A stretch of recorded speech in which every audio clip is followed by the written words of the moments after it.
The man looked at her children before he looked at her. His eyes were cold, the kind of cold that comes from surviving too many winters. He stood in the dry Kansas yard, dust swirling around his boots, and pointed toward the empty prairie. "Go to town before the snow comes," he told her. "Go before you kill those children."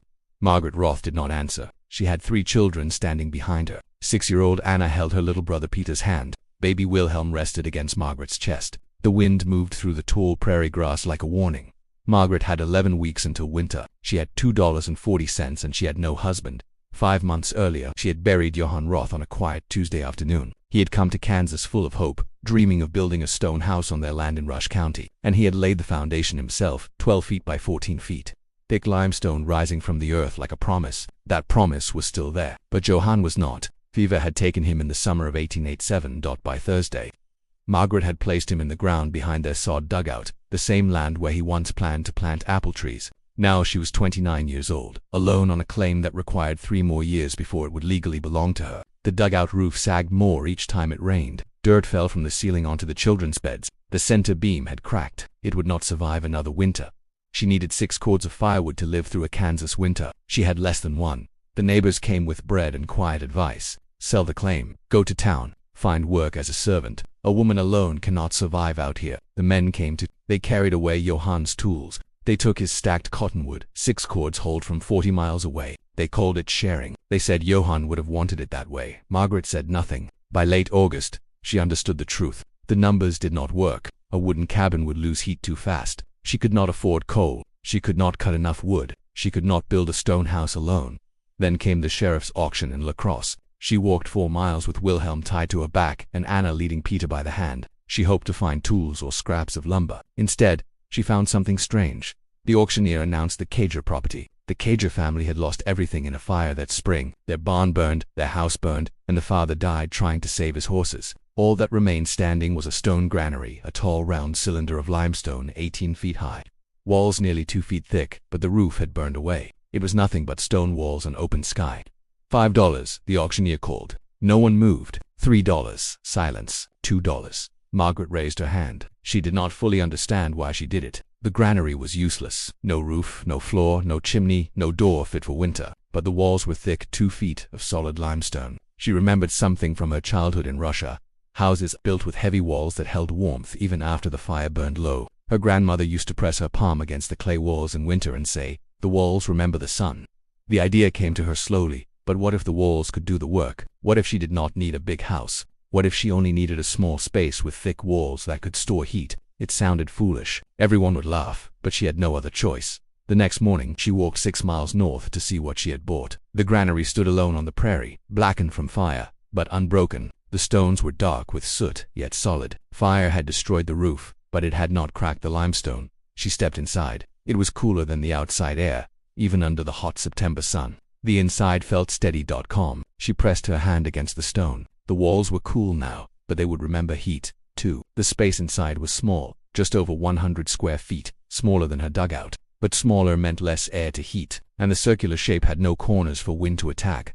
If she could build a roof, if she could cut a chimney, if she could seal the doorway, it might work. It had to work. She stood alone in that burned stone cylinder and imagined her children sleeping against the curved walls, while a small stove glowed in the center. Either it would save them or it would become their tomb. Behind her, footsteps sounded in the grass. Anna Cager, the widow who once owned the land, stood at the doorway dressed in black. "You bought it?" she asked. Margaret nodded. "Why?" "The walls are thick," Margaret answered quietly. Anna stared at the stone. "My husband built this for wheat, not for living. It did not save him." Margaret did not argue. She only looked at the walls again. Winter was coming. She had 8 weeks, $2, 3 children, and now a burned stone silo that everyone believed was useless. She turned toward home as the prairie wind picked up. Behind her, the stone walls stood silent under the wide Kansas sky. They did not look like salvation, but they were the only chance she had. Margaret began the next morning. There was no time to doubt. The prairie grass was already turning yellow, and each sunrise felt closer to winter. She walked to the burned property at first light and studied the fallen barn beams again. Most of them were cracked and weak from the fire, but a few were still solid at the core. She wrapped a rope around the first beam and leaned her full weight into it. The timber did not move at first. She pulled again. Her boots slid in the dust, her shoulders burned, and the rope cut into her palms. Slowly, inch by inch, the beam dragged across the ground. It took her nearly an hour to move it a quarter mile. She did not stop. For 3 days, she dragged beams across the prairie, 8 heavy timbers in total, 24 miles of pulling under the hot Kansas sun. Anna carried small boards. Peter gathered nails from the ashes. Wilhelm lay on a blanket in the shade, watching his mother build a future he did not understand. Inside the stone silo, Margaret dug a deep hole in the center of the dirt floor. She set the tallest beam upright and packed earth tightly around its base. It stood like a spine in the middle of the round room. Then she raised the other beams from the center post to the top of the stone walls, shaping them like the ribs of an umbrella. They did not fit perfectly. Some were uneven, some were charred, but rope and nails held them together. It was rough. It was not pretty, but it was strong. But after that she cut sod from the prairie. Each piece was thick with roots and heavy with damp soil. She sliced it into blocks and hauled them to the silo on a small cart she built from scraps. Her hands blistered. Her back ached. Her fingers split and bled layer by layer.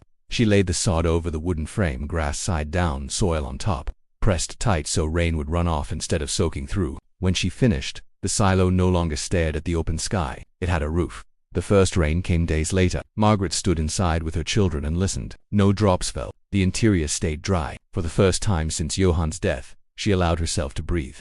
But the roof was only half the battle. She still needed a chimney. Stone does not break easily. She climbed a ladder with a hammer and chisel and began cutting through the thick limestone wall. Each strike sent dust into her face. Each inch felt like a mile. 5 days passed. She had barely cut 3 inches into the 2-foot wall. Her hands were raw and shaking when an old stonemason named Friedrich Bauer stopped by. He watched her work without speaking. Then he took the hammer from her. "You're doing it wrong," he said quietly. He showed her how to drill small guide holes first, how to strike at the right angle, how to let the stone split where it wanted to split. In 4 hours, he did what she could not do in 5 days. A clean 8-inch hole opened through the wall. When he finished, he wiped his hands and said, "Your husband would have done the same for me." Then he left. October arrived with frost that painted the prairie white. Margaret moved her children into the silo. Inside stood Johann's small iron stove. Straw mattresses lined the curved walls. Blankets covered the doorway to block drafts. Shelves held 40 pounds of flour, dried beans, and a few jars of preserved vegetables. Her fuel pile was small. Cow chips gathered from the prairie, twisted hay bundles, a few scraps of wood, though it was not enough for a normal house. But this was not a normal house. On the first cold night, she lit the stove. The temperature inside was barely above freezing. The fire crackled. An hour later, the air felt warmer. By midnight, the children had pushed their blankets down from their faces. Margaret pressed her palm against the limestone wall. It was warm. The stone had taken in the heat and was slowly giving it back. The walls were remembering. Through November, the wind tested the structure. Blizzards roared across the open prairie. Snow hit the curved walls and slid around them. The small round shape gave the wind nothing to grab. Inside, the temperature dropped slowly instead of suddenly. She burned less fuel than any family in a wooden cabin. Still, her supply shrank every week. By early January, her pile was half gone, and Wilhelm began to cough. At first it was small, then it grew deeper. By January 10th, he had a fever. Margaret held him through the night, counting every breath. Outside, the prairie seemed calm. To calm. On January 12th, the morning felt strangely warm. Snow began to melt. The children laughed outside the doorway. Margaret stepped away from the silo to gather the last of the cow chips. At 10:30 in the morning, she saw something on the horizon, a dark line moving fast. By 11, the temperature had dropped sharply. By noon, the wind hit like a wall. Snow exploded across the prairie so thick she could not see her own hands. Margaret fell to her knees. The cold did not feel like weather. It felt like an attack. She crawled through the white storm, searching blindly for the stone wall, but her fingers struck limestone. She followed the curve until she found the doorway and fell inside. The children were crying. Snow blew through small gaps. The stove was cold. She struck a match. It blew out another. It blew out. The 5th match caught. She fed the stove everything she could. The wind screamed outside. The chimney pipe rattled. Snow slipped through cracks and scattered across the floor. Wilhelm's fever burned hotter. She fed the fire higher than ever before. The stone walls absorbed the heat while the world outside froze solid. By afternoon, the temperature outside had fallen below zero. By evening it dropped lower. She watched her fuel pile disappear. Each chip she burned meant less for later. But without heat, Wilhelm would die. She chose the fire. She chose her son. As night fell, the storm grew worse. Inside, the air began to drop despite the flames. 46, 38. Her fuel was almost gone. Wilhelm's fever finally broke. His small body relaxed in her arms. He began to breathe easier. Margaret wept quietly. But the storm was not finished, and neither was the night. She looked at the shrinking pile of fuel and understood a hard truth. By midnight, there would be nothing left to burn. She wrapped all 3 children together in blankets in the center of the room. She let the fire fade to embers. The The stone walls were warm now, holding the day's heat deep inside them. Outside, the temperature kept falling. 20 below, 30 below. Inside, the air dropped slowly to freezing. Margaret lay awake holding her children, feeling the last warmth seep from the stone. The fire was dead. The fuel was gone. The walls were giving back their final memory of heat. She listened to the wind and waited to see if her children would still be breathing when morning came. Morning came slowly. A thin gray light slipped through the blanket covering the doorway. The wind had stopped. The world outside was silent. Margaret opened her eyes. For a moment, she did not move. She listened. Anna was breathing. Peter was breathing. Wilhelm stirred against her chest and let out a soft cry. They were alive. The air inside the stone silo was freezing cold. Ice had formed on the water bucket. Their breath rose in pale clouds. The fire was nothing but ash. Margaret reached out and touched the wall. The limestone was no longer warm. It was cold now, but it had held long enough. She gathered the last few chips she had saved and fed them into the stove. The small flame felt like a miracle. Slowly, warmth returned to the air. Not much, just enough to bring life back into their fingers. When she opened the door, snow stood nearly 4 feet high against the curved wall. The prairie stretched out in white silence. No fences, no roads, no signs of neighbors. The storm had erased everything. For 3 days, the county dug itself out. Stories began to spread. Families trapped in barns. Children lost on the walk home from school. Cabins frozen solid. More than 200 people had died across the plains. Margaret did not know the number. She only knew her children had survived.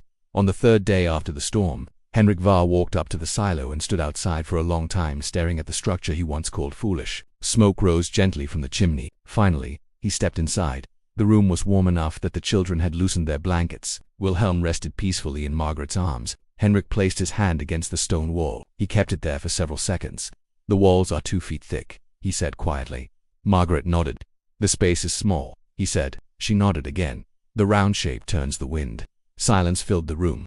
"I told you that you would freeze," he said. "I told you your children would die." Margaret said nothing. Henrik lowered his eyes. "I was wrong." It was not easy for a man like him to say those words. He had built houses all over Rush County. He believed he understood stone better than anyone. Yet this widow, alone with 3 children, who had discovered something he had never tried.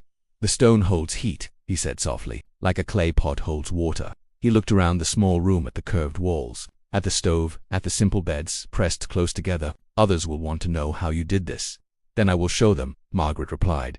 He nodded once and left. A week later, Anna Cager came back. She walked slowly around the silo her husband had once built for wheat. Her eyes were no longer filled with bitterness. "You lived," she said. Double quotes, "Yes." Anna stepped inside and sat near the stove. "My husband built these walls strong," she whispered, "but we never thought of living inside them."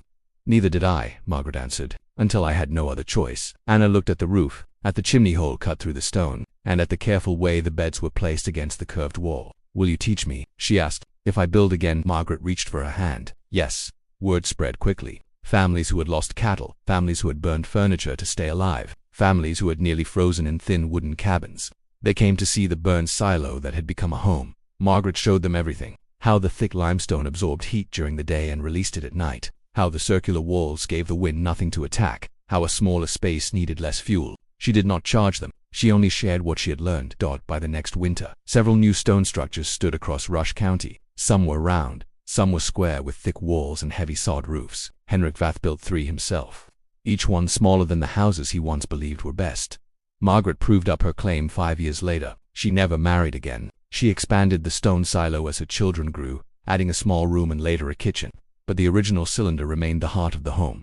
Anna grew into a strong young woman. Peter learned to work the land. Wilhelm, the baby who burned with fever the night of the great storm, survived and grew tall. But the silo that once stored wheat had stored something greater. Life. Years passed. The storm of January 12, 1888 became known as the Children's Blizzard. Across the plains, it was remembered for the lives it took, but in Rush County, some remembered something else. They remembered a widow who bought a burned stone silo for $2. They remembered the man who told her she would freeze. They remembered the night the temperature dropped 50 in 3 hours. And they remembered that inside a small stone cylinder with walls 2 feet thick, 3 children slept through the deadliest winter storm of their time. Long after Margaret Roth was gone, the stones from that silo were used to build a fence on the prairie. The house was gone. The story almost disappeared, but the truth remained. The walls had remembered the sun.